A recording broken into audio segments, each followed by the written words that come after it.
Ya ole anda talo ai nei le loso 5 miliona le terminal le airport. Ya fa se mo le ofanga. Ole ka kala ole a vo nga mea ai le se va ofanga le ka o mal o fai malanga ai. Ole mo me ole fai ole fufuanga ai le fai mo ia se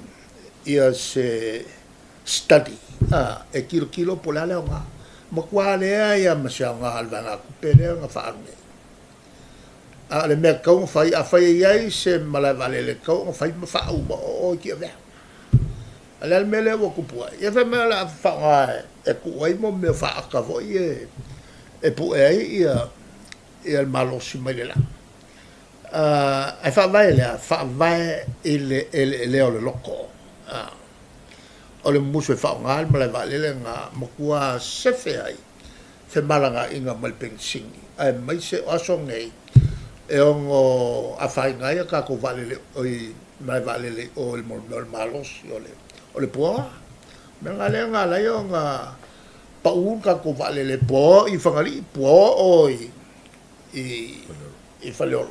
o le alua kui o i faleolo mai i fangali o la foi po ko foi mai loa ya le langa pa uai le si vale le i kai momo pa u le si vale le o nga o ko so nga bali le wai kaka o mela nga le ya vo e ka wa kele le mla vale le o ke vea o se mla vale le e a vo fai on fa nga ma ku i ki ai ka o fe malanga